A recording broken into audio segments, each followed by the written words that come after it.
Booktube! Hello! Goblin! Books! Book Goblin!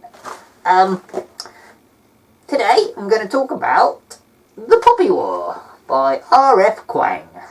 I picked this book up mainly due to Booktube.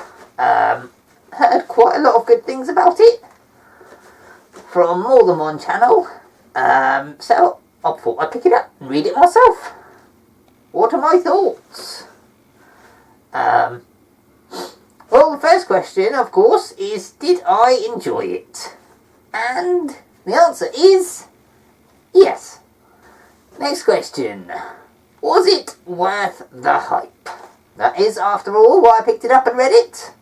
So was it justified? No. It was a good book. It was not a great book. Oh? Why so, I hear you ask?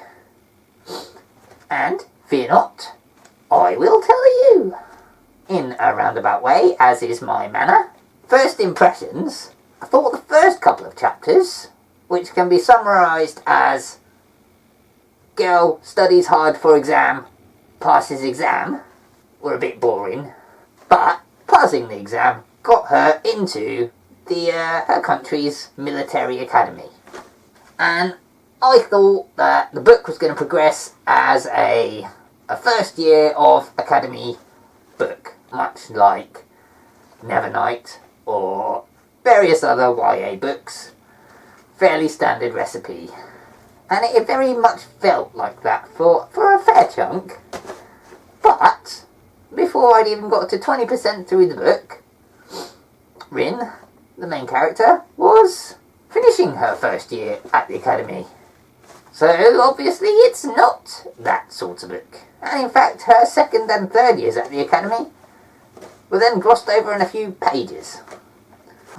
And at that point I sort of felt like we were starting the real story of the Poppy War, or the third Poppy War as is the case. Part of Rin's studies during her time at the military academy were to study the military history, particularly of the prior two Poppy Wars.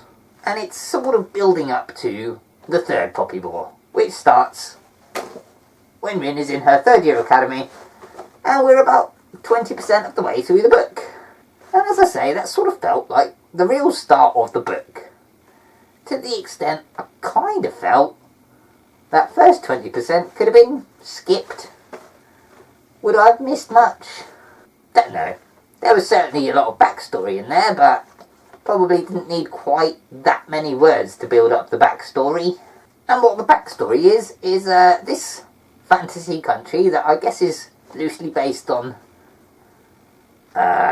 sort of medieval China is being invaded by some off-the-coast islands. A little bit like Japan. All in a fantasy manner. This is the third war between these two countries. And our main character, Rin, it turns out, is a bit of a sorceress. Or shaman, as they're called in this book. Has the ability to commune with the gods and get them to do her favours. And her country's military has a little detachment for this called the Psych. You can think of them as the X-Men. That was actually quite a fun part of this story. It was kind of the X-Men combined with medieval warfare. Quite an exciting plot idea, and I enjoyed reading a lot of aspects of it. But it did fall down in a few places. Let's talk about that for a minute. What were the book's weaknesses? Well, inconsistencies was one. Bit of a bugbear of mine. Bit of an example. In that first section of the book, at the academy, it describes there being only 10 students taken on each year. And with each intake, the weakest 20% are culled at the end of the year. With 5 years, that's 4 years of 8 students, and 1 year of 10 students. An entire academy with only 42 students. That seems like not very many. So when the book was describing Rin elbowing her way through crowds of other students that she didn't know, it did feel a bit wrong. And I guess the author realised that at some point, so she changed it to describe there being 50 students in each year. But neglected to correct that anywhere else. And inconsistencies like that do bug me. Maybe the goblin in me coming out, but I bet it bugs some of you too, admit it. And it felt like there were a number of inconsistencies like that, combined with quite a lot of plot holes. I won't go into too many because it would get a bit spoilery. But things that just felt wrong in the book. For example, I'll just go through one. The Psych, i.e. these X-Men, a unit of the army. In one scene, they are having lunch in a big mess.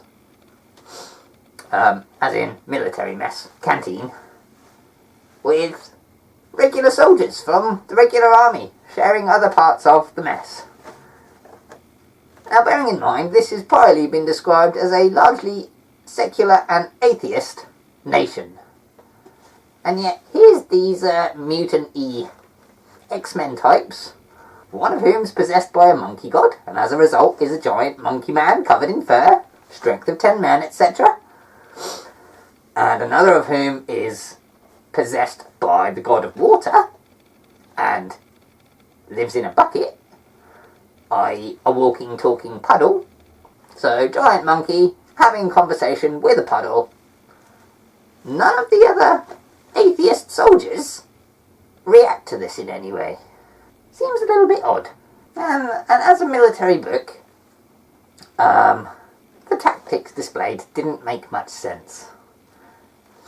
Between Rin's country, which technologically are pretty medieval, just about got to grips with swords and bows and arrows, are being invaded by a far superior technological country, i.e. full-on chemical warfare with gas masks, biological warfare with hypodermic needles. And yet, the invading army chooses not to use any of this advanced tech for the first 6 months of the war.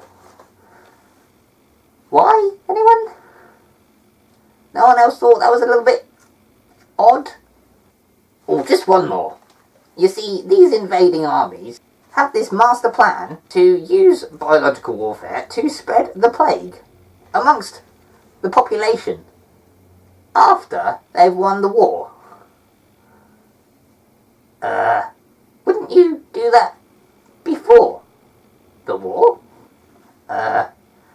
If you're going to spread the plague among your enemy to decimate their population, wouldn't you do that before you invaded? Sort of surreptitiously? Yes, you would. So, call me pedantic or a goblin, but a lot of little things like that in the book bothered me. So, I guess overall, although I enjoyed a lot of aspects of it, I'd probably only give it a 3.5, maybe 4-star review.